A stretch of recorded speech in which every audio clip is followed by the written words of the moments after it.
La caractérisation condensée de sous-groupes.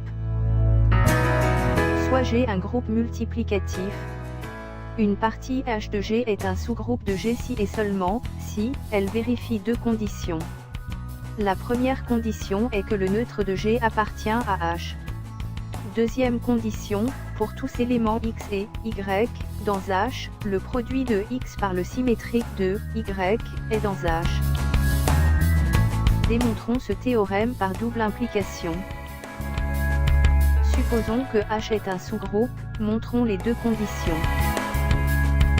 Comme H est un sous-groupe, H est donc un groupe qui est non vide. En particulier, H admet un neutre, que nous notons, indice H. Il n'est pas évident que le neutre de H soit égal au neutre de G. Eh bien, montrons cela. D'une part, puisqu'un indice G est le neutre de G, on a le produit du neutre de H par le neutre de G donne le neutre de H. D'autre part, puisqu'un indice H est le neutre de H, son produit par lui-même donne encore lui-même. Par suite, on obtient 1 indice H fois 1 indice G égale 1 indice H fois 1 indice H.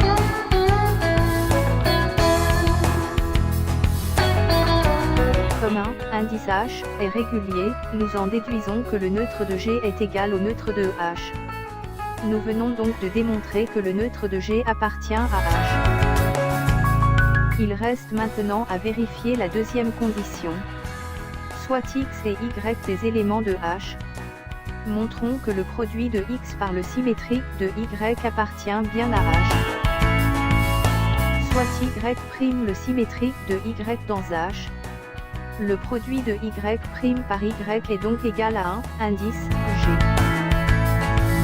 Les relations Y' fois Y égale à Y fois Y' égale à 1 indice G signifie que Y puissance moins 1 est égal à Y'.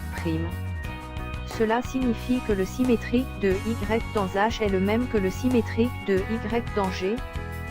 Comme Y puissance moins 1 est élément de H et comme H est un groupe, le produit XY puissance moins 1 appartient aussi à H. La première implication est donc prouvée. Démontrons maintenant l'implication réciproque.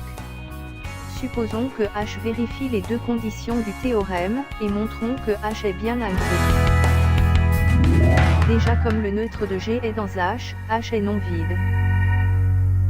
En prenant X égale au neutre de G, alors pour tout Y dans H, le symétrique de Y est aussi dans H par hypothèse.